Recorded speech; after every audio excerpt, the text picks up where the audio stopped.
Hey YouTube, it's ICU, and today I wanted to do a review for the 15-inch MacBook Pro 2011 model, and I did get this on Monday, so I've almost had it for about a week.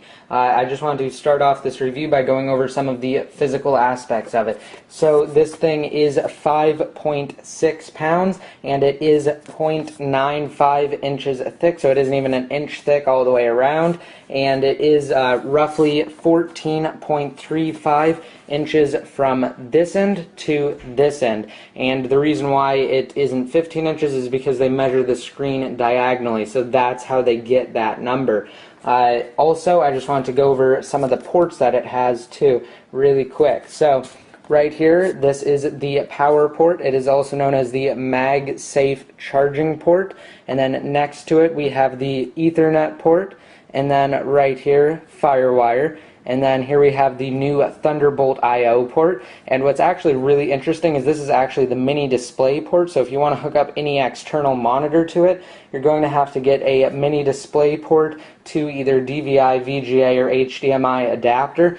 And you just plug it right in there. And then it has two USB ports right there, and it has a SD card slot right here and a headphone port right there. So that's basically it on that side. And over here we just have the CD slot where you can put in your CD. And then here again, this is just the indicator light to let you know if it's asleep or if it is just powered off, because if it's asleep this light will flash.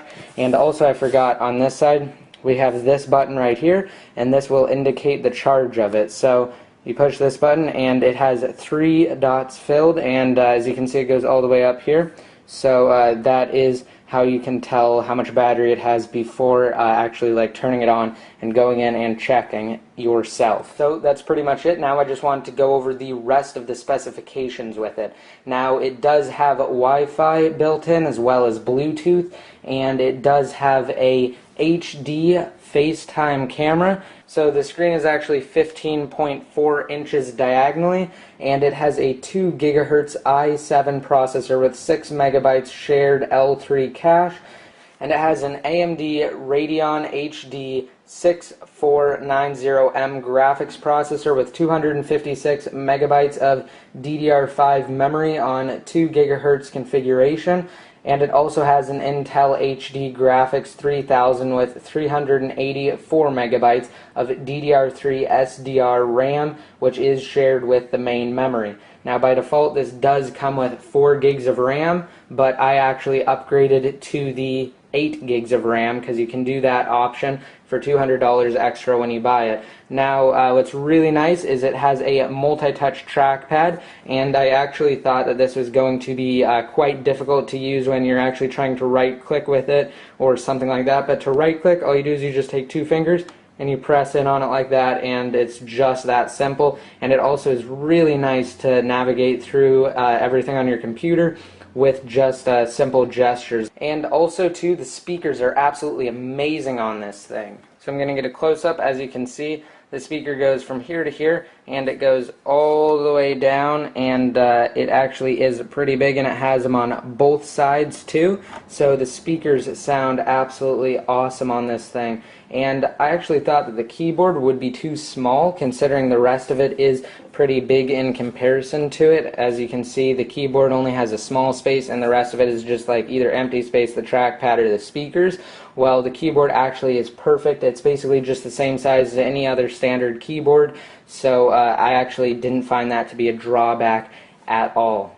Now before I got this, I was actually a little hesitant to get it because, you know, it is a Mac, and I have been a PC user for a long time, an avid PC user, and I never thought I'd end up actually getting a Mac.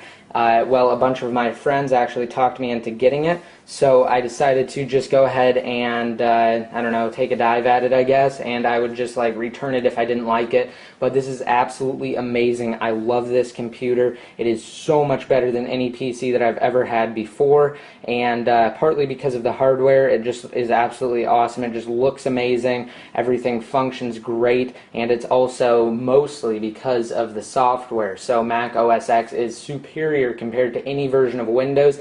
And I know most people say that you can't really game on a Mac. However, that's not really the case anymore, because I've even loaded up Assassin's Creed 2 and played that, and it works just fine. The graphics look absolutely awesome on it.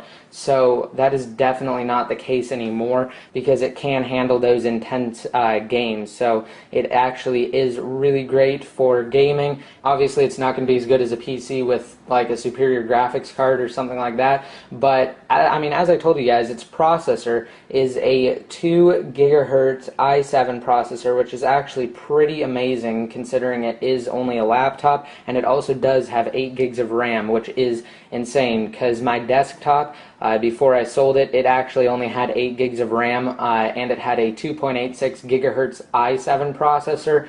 Now, I know that is a difference of 0.86 gigahertz, and that actually can be quite a lot, but I found that just by using a couple applications here and there, and also games, sometimes I have probably up to 10 applications running at once in multiple different windows, with multiple different windows of Safari and also a game going on, and it works just fine. It never goes above 20% of CPU usage, so I found that it actually does manage it really well. So that's it for the hardware part of it. Now I'm just going to go ahead and switch on over to actually recording the screen and showing you guys why I actually like the Mac OS X operating system better than Windows 7 or just any other Windows operating system. And I'm just going to give you guys a couple quick things, because I don't want this video to be too long.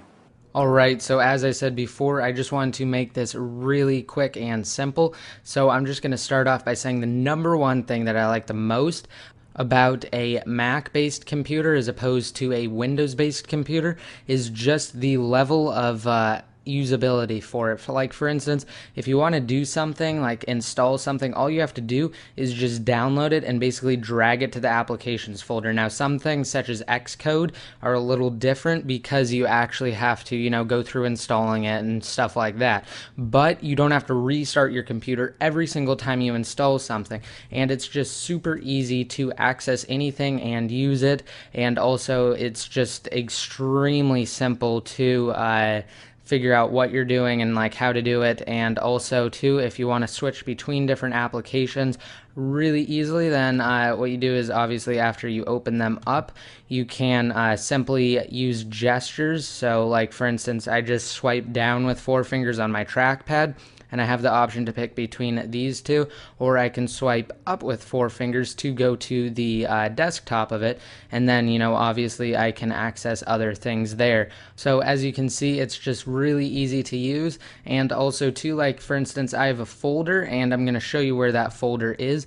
It is under my username right here, and it's called Games. So I put it here, and Games is actually on my dock, as you can see right here. And then what you can do is simply click on it like so, and it kind of does an accordion style fold out, and you can access all of your games right from here. So like, for instance, if I want to play Super Mega Worm, I can just click on it and it will just open it up right from that folder itself. So you don't actually have to have things installed actually in your applications, because as you'll notice, I'll go into all of my applications and show you guys that I don't even have Super Mega Worm here. So I'm going to type in Super Mega Worm, and the reason why it's coming up is because it's searching this Mac. But if I want to search just applications, it's not even in the applications folder itself. So you can run programs in different applications without them being inside of applications, if that makes any sense. So it's not like a Windows-based computer in that sense at all.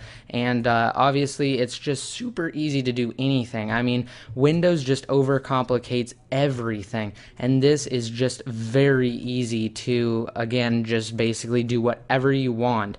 And obviously this isn't the best game to demonstrate graphics, but as I was mentioning before, it can handle more intensive games such as Assassin's Creed. So I'm going to go ahead and load up Assassin's Creed now. Alright, so now it's loading it up. Alright, so now it is loaded up, and I'm just going to begin a quick session here, and I'm just going to show you guys that again it can handle these graphic intensive games. Okay, so there we go. I'm moving around, and again it just looks awesome, and the graphics aren't even turned up all the way. I think they're actually medium right now, but again it can handle games like that. So I just love my Mac. I'd recommend it to any single person. And if someone asked me whether or not I'd rather have the 13-inch, I'd say absolutely not, because the screen size is, first of all, bigger. Second of all, the 15-inch has better specs than the 13-inch. And third of all, I don't know, I've just come to actually really like this Mac, and the 15-inch is absolutely perfect. The 17-inch is a little too big. So if I had to rate the 15-inch 2011 MacBook Pro, I would give it a 10 out of 10. I'd actually give it higher if you were doing that, but again, I would give it a 10 out of 10. And I hope you guys like this video, and I hope you found it very informative. So please remember to let me know what you think in the comment section below, and subscribe if you aren't already. And until next time, this is ICU signing out.